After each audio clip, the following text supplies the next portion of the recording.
Hello, friends. Welcome back to another episode of The Accomplishment Project. Today's episode is a little different. It's our first ever panel conversation, and it's centered around a topic I know so many of us struggle with, and that's how to set goals in a way that actually supports our lives instead of overwhelming them. I'm calling this episode A Better Way to Set Goals, No Hustle Required, because what you're about to hear is not about grinding harder, fixing yourself, or forcing outcomes. This conversation brings together 5 members of the Accountability Success Circle, the community that has quietly been the incubator for the Accomplishment Project. Every person on this panel has participated in Goal 30 challenges, annual planning retreats, or long-term accountability work inside the community, and each person brings a very different perspective on goals, habits, and accountability. What I love about this conversation is how honest and human it is. We talk about why big goals often fall apart, how accountability can be supportive instead of harsh, the role of mindset, seasons, and energy, and how small, sustainable habits often matter more than grand plans. You'll hear insights from leaders, creatives, parents, and professionals who are all navigating real life while still wanting to grow. My hope is that this episode helps you breathe a little easier about your goals and maybe rethink what success can look like when it's rooted in alignment instead of pressure. Let's get started.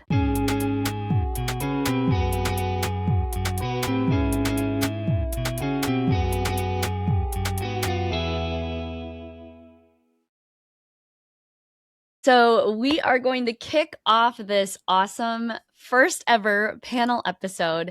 I just want to go around the room and get everybody to introduce themselves. These are wonderful friends of mine, members of the Accountability Success Circle. So I'm going to have all of them share their name, how long they've been part of the ASC, and one word that describes their relationship with goals right now. So Terry, can you kick it off? Sure. So, hi, I'm Terry Brown. I've been part of the ASC for about 5 years now, and I guess a word to describe my relationship goals would be sustainable. Hi, I'm Gary. You might recognize me from episode 2 of the podcast from San Diego, California. Love being in this community, and I've been here since the beginning, I guess you can say. I don't know how long that is. But for me, one word that describes my relationship with goals is it's complicated. Hi, I'm Alex. I am from northern Indiana, little small town called Warsaw, and I've been part of this group for less than a year, and it's been pretty awesome and exciting. My word for my relationship with goals currently is exciting. Hi, I'm Annie. I have been part of the ASC for about a year and a half. Oh, I'm also joining from Olympia, Washington. And one word to describe my relationship with goals, Gary already took mine. So I'm going to say balance. Hello, my name is Mike. I currently live in Beaverton, Oregon, just outside of Portland.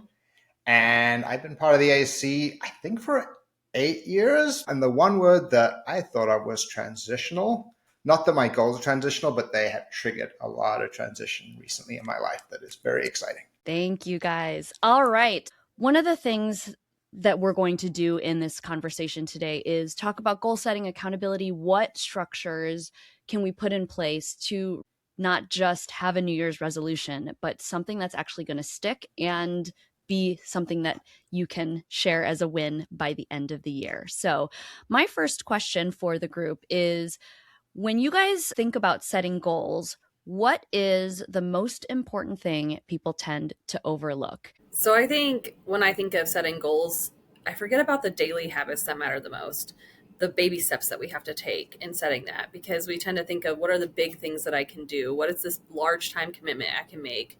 But instead, if I really focus in on something for 5 or 10 minutes and show consistency in that every day, that really does make a lot of the progress towards the goal at the end of the day. I would agree with that. It's something that you can sustain. This happens a lot on first of the year as everyone's like, I'm going to get super in shape. I'm going to be at the gym, which I do not like because then there's a line at the gym. And then a week later, there's no line at the gym. Everyone's given up because they went too hard, too quickly.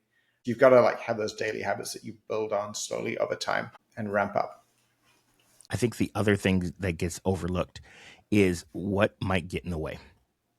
We get super excited about the goal, and we don't take a moment to reflect on, what sort of challenges might show up.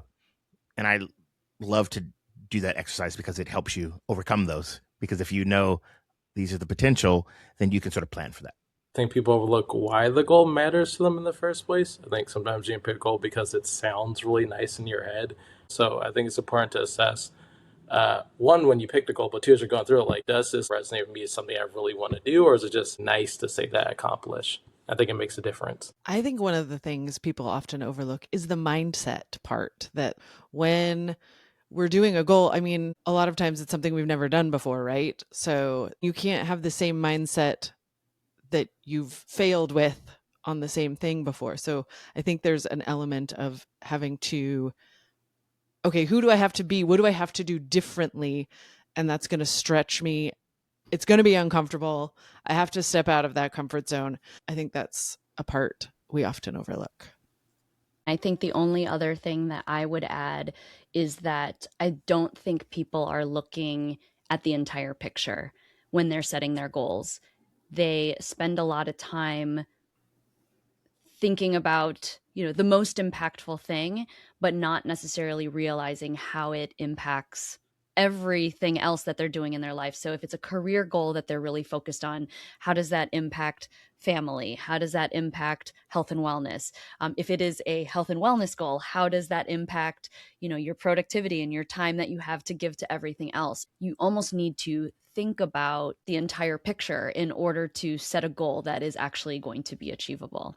So that kind of leads me to my next question. What is one thing that you wish people would do less of when it comes to goals? I think people do too much at the same time, and you burn out way too quickly because you're making too many changes at once, and you're not ready for it. I feel like when people go too hard too quickly and then just give up on themselves, I think that's so difficult, giving up on a goal and just deciding it's not worth it because of that learning curve and that effort that went into it, and not recognizing it's gonna be sticky, it's gonna be tricky, it's gonna be hard, it's not gonna feel familiar. And then on the other end, the recognition of when you need to let a goal go. So finding that sweet spot in between and not defaulting to one of the extremes, because I feel like that's where we tend to go, is either in the quit mindset or in the I should be giving it up, but I haven't done it yet. It just makes me think far too often folks are in this all or nothing mindset. They start January and it's just like, yeah. And they're doing all of this overpromising. I think people need to do less of that overpromising to themselves, and trying to fix everything all at once, because it usually causes this panic and distress. Also, what I wish people would do less of is expect the exact same output every day, all the time. That we do have different rhythms, different times of the year, or different things happening in life are going to change the amount of bandwidth I have. And I think people just expect the exact same level of output from themselves at all times. And so I wish we would do less of that. I think sometimes people get really hung up in the system that they use, not in terms of like letting a goal go, but sometimes we'll look at, let's say, the top athletes, and let's say we have a fitness goal. It's like, I'm going to like work out like LeBron James does, even though I haven't worked out in months. That's a system that works great for him. You need to find a system that works great for you. And being willing to let your system like adapt over time. I think like I'm guilty of that. It's more important to find something that's like, we talk for sustainable, than trying to force yourself to make someone else's system work for you. Because sometimes it is the right goal, but you're using the wrong path or tools to get that goal for you. And that definitely causes undue and unnecessary stress that no one needs. And so then you're compiling additional stress that's putting other pressures on you. And then are you succumbing to not being able to follow through, even though the goal's the right goal, but like you said, the path is the wrong path? I think that people put so much weight on January 1st. And it's like, okay, I'm going to do this. And you start the year, and then January 15th hits, and then you're like, I'll just wait till next January 1st. And so remembering that you can start your new year at any time. If you feel like you were chasing a goal and then it didn't pan out the way that you wanted, then all of a sudden you want to give up, that's fine. Go have your pity party for a few days, couple weeks or whatever, but give yourself that opportunity to reflect on, was that not the right goal to chase? Do we need to make a new goal? But you can do that at any point of the year. I also want to talk a little bit about what happens once we make the goals and how we hold ourselves accountable to actually taking action. We are the accountability success circle, so accountability is a big word that we always say every time we mention the community. But I think that sometimes people have different reactions to the word accountability and what it actually means. I think sometimes people think like, oh, I don't want to share my goal with you now because now I have to be held accountable, and as if accountability is a scary thing. And so I'm just curious, maybe we're all biased because we support each other, but when you hear the word accountability, what does it actually mean to you? Because I would want our listeners to think about accountability in a different way, in a more positive, inspiring, uplifting way. All right, I'm hopping in first on this one. To me, accountability means support. That means like I have people or structures or systems or whatever it is in place to help me move forward. And accountability means, for me at least, is that above all, I'm accountable to myself. That like, is this really the thing that I want to do?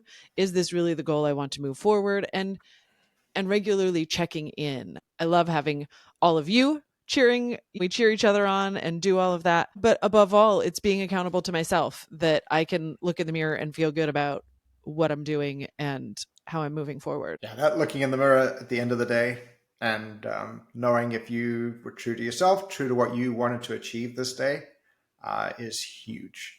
Not just for goals, for all aspects of life, but it's really helpful for goals as well. Because yeah, I have a history of procrastination and putting things off, and looking in the mirror at night, it's a good way of, am I continuing that bad pattern of putting things off, or am I taking action and sticking with the things that I promised myself, I committed to doing for myself? The external accountability definitely helps, but the internal stuff is really where the magic is. I would say a big part of accountability for me is about just like having self-awareness. It's that sense of, if you are going for a goal and you didn't do what you needed to do, sometimes obstacles to get away outside of your hands, you can acknowledge that. And sometimes like everyone has a lazy day and need to recharge. But I think the minute that like you have that awareness that like, this is what I'm trying to do, it gives you that space to be like, did I do this? Yes, in how I can move forward. If I did it, I think what our community does well is like, it's not judgmental. It's just like to have that understanding, so you continue to grow and be a better person as you continue to move forward to your goals. I like the accountability is both what you do and do not do, because sometimes it's what you need to back off of doing as well in order to make space for it. So if you have a goal that you want to spend a certain amount of time doing something, then sometimes there's that like anti-goal of backing off of social media or backing off of TV or backing off of another way that you're mindlessly spending time in an unconscious way that just takes away the time that we would have had dedicated to doing something. So I think accountability is in the space of what we do and do not do. For me, always better in community. I always do better when I know that there are other people cheering me on and holding me to it too, checking in and saying, how's that going? And then it's like, all right, yeah, I'm accountable to myself, which is really magical and powerful. But when you have that space of people who are doing it because they care, even better. Yeah, so true. All these answers were so beautiful. And I feel like accountability has this sort of bad rap where people think it's all about policing. But based on what we all said, it's more about staying in relationship to our goals. And it works better when you have support, not someone surveilling you. And if you can be in community like ours, you can, like, the accountability comes from people noticing patterns that you probably don't see. A mentor of mine always likes to say, it's easier to see the picture when you're out of the frame, not in the frame. So I feel like our community is great from that. When it comes to this idea of, accountability, I think just like every other word, it can mean something different to everyone. And there are some people who might want the drill sergeant-y kind of accountability where it's like, oh, get my ass out of bed and make me do the thing. And sometimes, people want the tough love. People might want to just, have a very gentle accountability. So this is a little bit more personal, but I'm curious for you guys, what kind of accountability doesn't work for you? And I'd be really curious to know if this resonates with other people listening, just to know that there's a difference between accountability that can work for you and that may not work for you. I think I have a little anarchist or rebel inside of me. And so when Gary talked about policing for accountability, if I get policed, I start to rebel and I'm like, yeah, I'll show you. Like, you think I'm going to do this thing? I'm going to intentionally not do it just to prove you wrong. So that doesn't work well for me. When you have accountability that is coupled with someone who genuinely understands and cares about you, that works really well. But the policing, the drill sergeant stuff, absolutely does not work for me. It has the opposite effect. I'm with Mike. Like, nope, no. When it feels like that judgmental sort of thing, like, I'm out. Yes, I will immediately do the opposite just because. Absolutely not. Yeah. That's what does not work. And that includes myself. When I start doing that to myself, like, it is a very delicate balance because, we get focused on a goal and that drill sergeant can show up in my head and then I'm rebelling against myself. And then that is just a whole mess. So, that's a very fine line. I feel like for me, it's more complex than that. I can respond to the drill sergeant thing if I already know the pre-existing relationship and I'm very comfortable with the task that I'm doing. So if I already feel like I have mastery and it's just more of an adherence, I can take a little bit more firm and a little bit more drill sergeant, if you will. Including with myself, I think of like hard workouts. Like if I know I can push, then I can do it. However, when it comes to a task that I'm gaining familiarity with or I'm trying to learn, taking that approach will shut me down really quickly and it doesn't provide me that same level of motivation. So I guess it's task comfortability, relationship with the person, and it's variable. I feel like when I get the impression I have to prove something to like someone or a group and it's a bottomless pit, or like you do something, it's just not enough, and they ask for more things, it's not enough, it's more things, not enough. That's the quickest way for me to shut down. Like growing up, that was like hard to deal with because like you respect authority figures. But as an adult, I'm just like, I don't even take it seriously. Like, I just don't want to do the thing you're asking me anymore. Like it doesn't motivate me. It's just like, one, what's the point of me constantly going if it's never enough? And two, I don't even think the person group that's like pushing that even knows what they want. So why would I like honor that if they don't even know what they're honoring? So that's like quiz me for me. Like I'm not going to be accountable to this because it doesn't feel like it really means anything.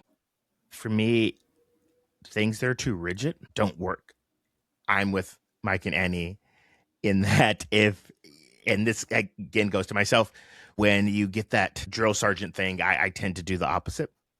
But also, a lot of times when it comes to accountability, the old way of thinking is like, oh, all about output, output, output. And Annie really articulates this beautifully in that our energy and capacity changes. So if it's just about the output and not taking into account like how are we showing up in a given day, like, yeah, that doesn't work for me. I need flexibility. I've been thinking about this recently, and I don't know why I've been afraid to talk about it, but I know for me, I really struggle with comparison.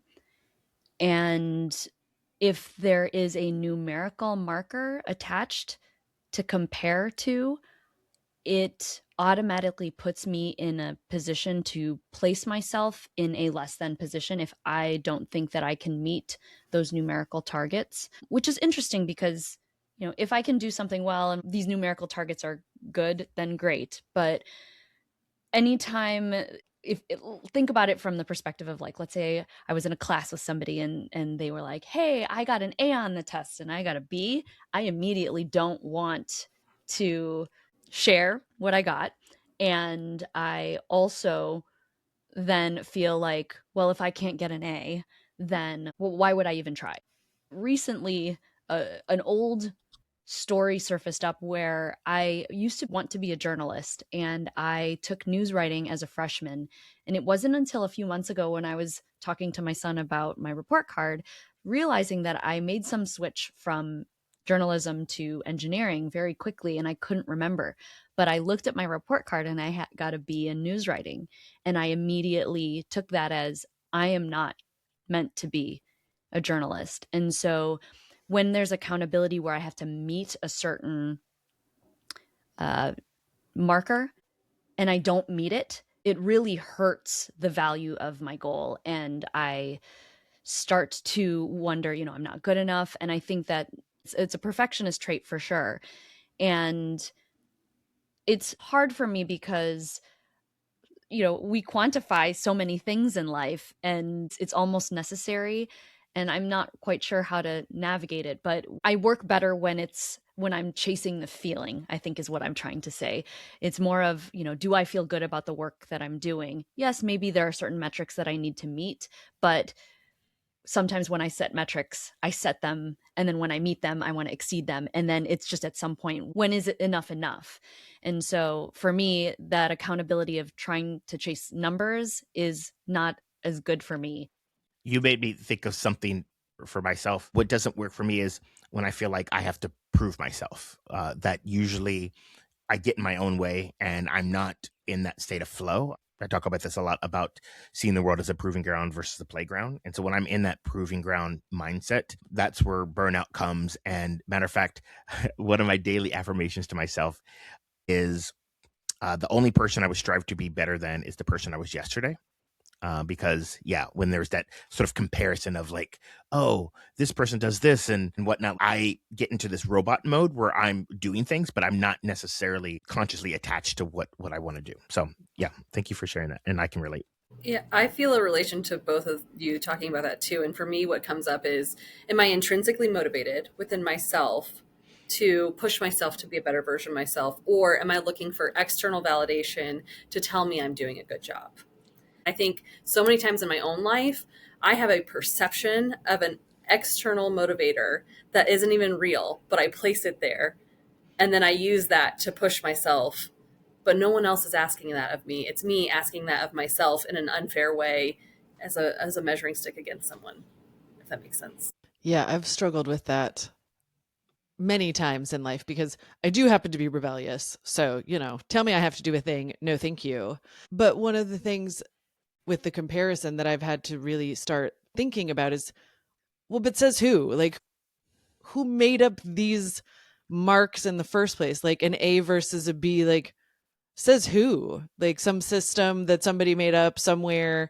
And is this the thing I even want to buy into in the first place? But we all received that programming growing up, right? Like, you have to get A's, you have to do this. And so I very much relate and have had to do a lot of work to like pull the apart over the years. So you are not alone. And I think what's important for this next generation is to look at, how do we get them motivated intrinsically? How do we get them to be motivated by being proud of the effort that they put in and the trying and the lessons learned versus I hit the markers, I did what I was supposed to do? That it's output based, not input based. Can we get excited about the input? Like, that's what matters the most. I think also the biggest problem when it's like a marker or external motivator is it doesn't even tell the whole story. If you ever think of like 5 movies that you would give 5 stars to, I guarantee you they're not the exact same plot with the exact same actors and the exact same storyline. They're all different. So just because something is like 5 stars or 100% or an A+, how someone got there and what makes it special is different from person to person, art piece to art piece. And the more that you can focus on like what makes something special, it's usually not the marker we gave it. The marker is just a way like kind of quantify it, but it's not giving the full experience what makes something stand out. Yeah, and I think that especially in more creative fields too, it is all about invoking a feeling more than some of the actual markers. All right. So now that we've talked a little bit about accountability, are there any particular practices, structures, or habits that genuinely help you guys stay connected to your goals over time? All right. I am a nerd and I legitimately manage my life in project management software because there are so many things happening all the time that there is a 0% chance my brain will keep track of all of them. So I need a place where I can just like dump all the things. Okay, now they're not lost. And it helps me to like break it down into the smallest steps. And then I do have a weekly reflection practice, and for sure the seasonal one is the big one for me. At the end of each season, having that to have like a real full review of what we actually made progress on, what's left to do. And the big one for me is this still a thing I want to do? Is this still aligned now that I've made some progress? Does this still feel like a thing I want to focus on? I too am a nerd, and I track my stuff in spreadsheets. And for me, it's the habit part of it. And so when you've got the habits, that's what keeps you going every day, because you're using those habits to build on your goals. And then either a weekly check-in or a monthly check-in where you're connecting with someone else. It's regular, it's scheduled, and you're reviewing those goals and making sure that you are on track. And you've got someone like April who can be like, hey, you said you were going to work on this. You haven't given any updates on it for a while. What is one step that you're going to do this coming week to get you closer to that goal? My go-to is using my bullet journal. So every month I like to map out as many things as I can and like set it up so that like all my like habits, goals, and hobbies are all integrated into one calendar that I can just have that satisfactory to-do list. I highlight, I check things off. So part of it is that. Part of it is also accepting, even though I write all this stuff down, a lot of it is trial and error. Even things that I've like done for months. Sometimes life changes and like the schedule that I thought I would have in mind has to change, or the way I thought a goal would be realized has to be adjusted. So like just accepting that, even though I wrote it down, I don't like hold myself, like I give myself that grace. And the third thing, mindset makes a difference. What makes Goal 30s work for me is just the realization of like, I told everyone I was going to do this one thing for 30 days. So that headspace helps me overcome excuses that aren't really obstacles. Like if I say I'm going to write today, I have to write today. Versus if I don't have the headspace, any small excuse, I'm doing scrolling, a show's on, that will interrupt me doing this habit. But the minute I locked in and said I said I was going to do it, it opens my mind up being like, well, how can I fit this into my day? And that builds up the momentum over time where I don't have to do as much anymore. But the headspace, the bullet journal, and just accepting trial and error works best for me for my goals. And I just really quickly want to interject and clarify for everyone what Goal 30 is. Terry, do you want to explain to everybody what Goal 30 is? So how we define Goal 30, it's a community challenge where everyone picks something that really matters to them for 30 days they're going to commit to. And the whole goal is each day to one, make sure that you do something in line with what that goal is. But two, to check in for everyone else. One, to provide support. When people know what your goal is, they're more easier like give you like that cheer and like that energy that you need to keep going, or even give advice if you're kind of stuck somewhere. But two, it's just a great way to like stay connected and like monitor progress. And three, it helps you really assess like if the goal matters. I've had Goal 30s where like everything clicked and I'm just like sharing my wins. I have Goal 30s where like this is not really something I really want to do right now. So if you're looking for a goal that you're trying to like finally accomplish, and the thing that's like missing is that community support and that sustained accountability in like a positive way, that's what Goal 30 is for. It's perfect for that. Thank you. I generally like to be very flexible and approach my day with not a lot of structure. That said, I know that if I want to get something done, time of day for me is absolutely critical. So if I can build myself into a pattern, a routine, the things that I want to achieve and accomplish, even if it's like during a Goal 30 and it's for that month, what am I carving in? Where's that time and where does it live? Because if I can follow my typical pattern, I can sway with what comes during that time. So if it gets adapted, adjusted a little bit, we can sway, we can move with it, but I have to have it there in place in order to know that I'm going to get to it. Certain things, if I don't do it in the morning, it's literally not happening until the next day. It's just how things flow and work. And I think the other piece of it, even though we talk that extrinsic motivation and numbers and everything, but I do think that sometimes there's a way that we can capture on goals by measuring them in ways that we didn't expect. So, I've been on this journey to try to tackle my healthcare and wellness, and part of that has been in a very physical way. I have been trying to lose weight. My PCOS is acting so strongly against me. But what I started doing was tracking instead how many reps I was doing of activities the weights I was using. And when I can take a moment to pause and look back and say, okay, 3 months ago, this is where I'm at, and today I'm here. If I was tracking weight only, it would have looked like a failure. And would I give up by now? If I was tracking food only, like, so what is it that I'm tracking, and how do I see success in different ways? So I think part of it is when we go in and set a goal, track some things that you're not certain will even matter, because sometimes that's where you see the growth. The thing that I've been doing for years that I find the most helpful, and it seems so trivial, but it's so impactful, it is adjusting the activation energy. So this comes from researcher BJ Fogg, and he says if you want to get yourself to do something that is a bit challenging for you, how can you reduce your brain's chatter? So, for example, something when I used to go to the gym at like 5 a.m, I would go to sleep in my gym clothes, or I would have it so that I don't have to think about anything. And so when the alarm went off, boom, I got up, I put on my sneakers, which were right at the edge of my bed. My gym bag was right there. Boom, I'm out the door super quick. And if you want to keep yourself from doing something, you increase the activation energy. So like when I was working on less sweets, I made it so that those tempting sweets were in a place where it was just more like exhausting and challenging to get to. And then I sort of talked myself out of doing it. So that is something that works so easy. And especially because we talked about a lot of times these goals that we set are big goals, and it's going to challenge us to become this better version of ourselves. So we're not used to doing it yet. We don't have the programs in place. So we have to make it easier on ourselves. So that's the first thing. And then the other one is a bit of make believe, and it's a lot of fun. I think about who is this future version of myself? Like, who is Gary in a year from now when Gary has this thing? What are the habits and mindsets that future Gary has? And that sort of identity helps you do the things that you need to do. Awesome. Thank you guys all for sharing. And for me, I think the one practice that has just built over time, and many of you guys have experienced it, but for me, it's really having a space to plan out a year and set some longer range goals.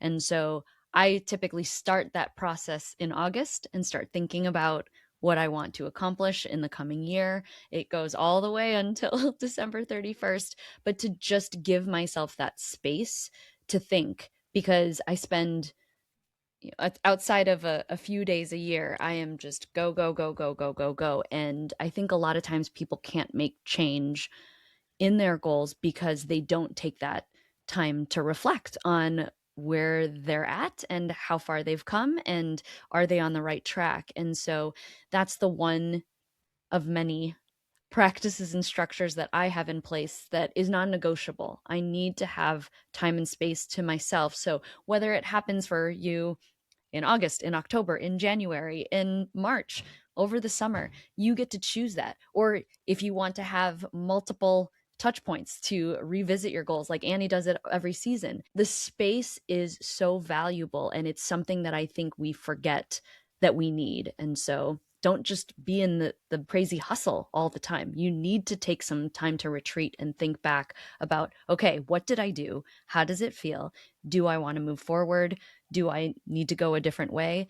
And if you don't give yourself that reflection opportunity, then you're going to just keep on your hamster wheel, which is what we're trying to avoid.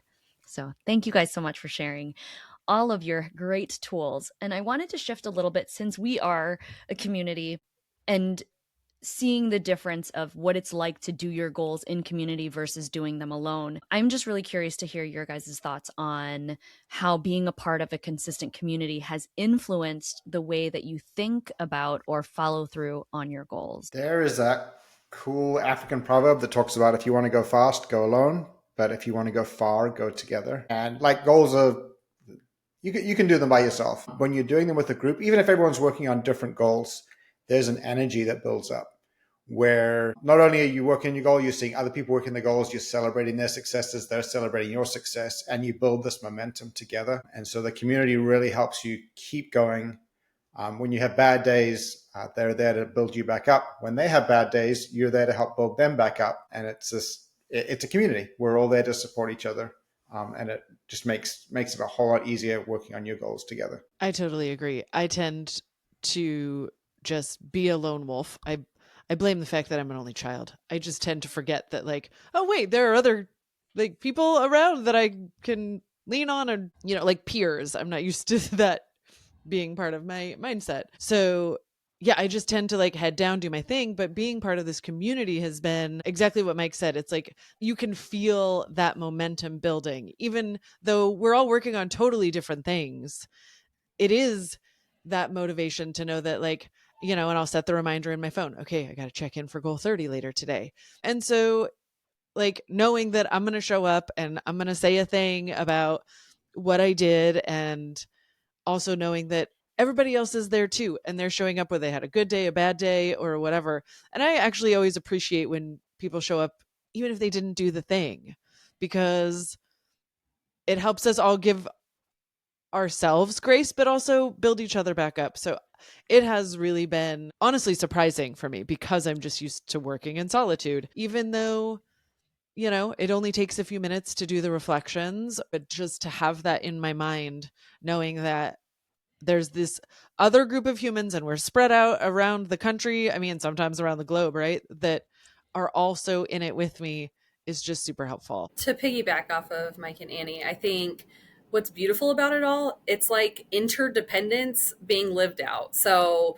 there are very few spaces where I think, as Americans primarily, you can find this sense of, I can do my thing, I can feel empowered in my thing, and there are times where I need to lean on someone. We're very quick oftentimes to help others and want to step in to help, but seldom there to ask for help. And there's something about this community that just makes it really safe to be like, I didn't do the thing, or what I'm doing isn't working. And all the people who flood in to provide support and to encourage and to not judge and not reinforce that whole idea of, oh, you're falling short and you better catch yourself back up. But like, sometimes it's a, hey, do you need to reevaluate? So I just love that it's interdependence. It's the idea that we can be independent, but also we can lean on each other. And some of the things you would never expect people to even, I guess, know about, people come in showing up in all the ways, able to comment and tell you about things you would have never known had it not been for the community. So it's pretty cool.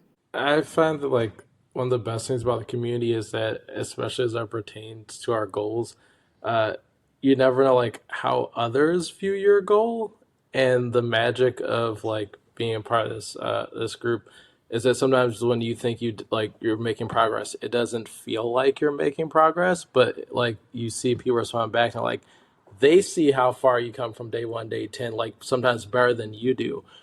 That, and sometimes like your goal can be completely unrelated to someone else's, but then they get inspired by your goal to do something in the future. So it's just the idea like you literally don't know the impact of you like putting your goal out there in a way that's like beneficial to not just yourself but everyone else. And I love our community's support and our way to like kind of like boost and learn from each other.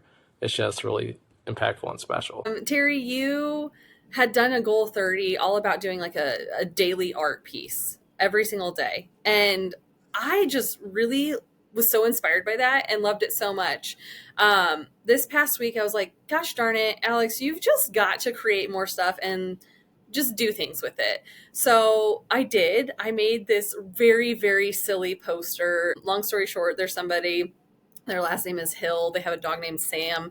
And then, of course, I thought of Elf and What in the Sam Hill. And so I made this ridiculous little dog with this What in the Sam Hill thing and gave it to them. And it made their whole day. So, Terry, if it weren't for you getting bold, I don't know that I would have done that. So thank you. And I think that that is something that is super cool about being able to do goals alongside other people, because even if they're working on something completely different and not on your radar, it might inspire something about the way that you do your work in a different way. Or you might just want to steal the goal for yourself, and you get to learn by watching how they progress through the goal.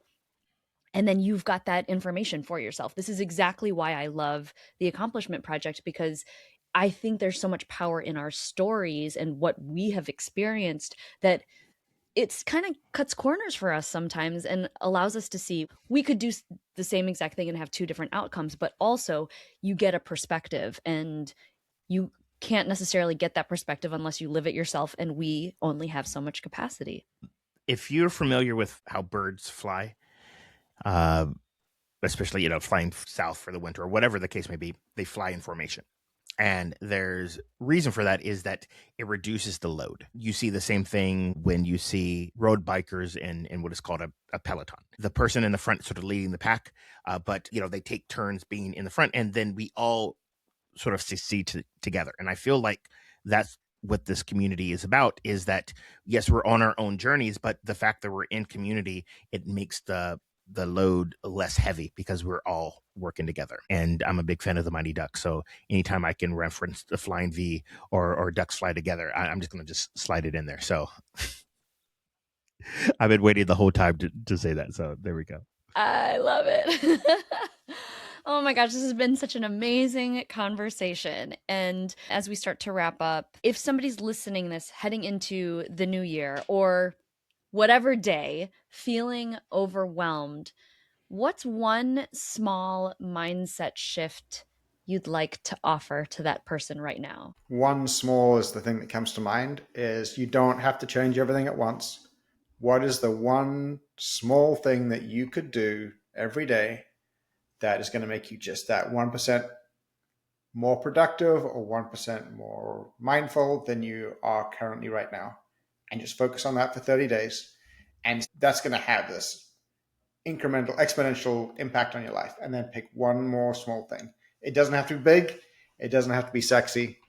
Just something small that you can do every single day. Similarly, the most foundational steps when you think of learning to walk are those baby steps that you first took and you fell and you stood back up and you walked again. Same thing with whatever you're trying to accomplish right now. The foundational steps are the ones where you keep at it and keep going, even if they're itty bitty, teeny tiny, and really messy and wobbly. Those matter most. I would say, what would you tell your best friend? If you are in this moment of feeling super overwhelmed and like you're not making any progress, what would you tell your best friend? Try that first and see if you can be a little kinder to yourself. And I find when I do that, it's a whole different story than the one that's happening in my head. I would say take that first step, but also honor that first step. I think it's very easy to pick like the smallest thing you do is like, yeah, but that's not really doing things. Like, no, if you haven't like worked out like months and your goal is just do one push up, that's one more push up than you did the day before. And that does count. Sometimes that one push up is the catalyst to like drive you forward. So yeah, I did that one push up. And that will give you the internal motivation as well as like one push up got too easy. I could do two. And then two becomes four. So like let yourself honor what you do, even if it's like the smallest possible thing you can do. It makes a difference. Yeah. And that one thing that you should be asking yourself, or at least that's what I tell myself every day, am I treating this as a proving ground or a playground? What state am I in? And if you feel like you're in this sort of state of proving ground, things are hard.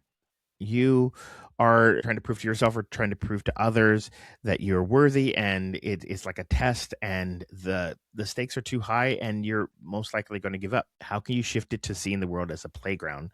Because when you see the world as a playground, it's more experiential. And when you fall down, you get back up and you get into that intrinsic motivation that we've been talking about.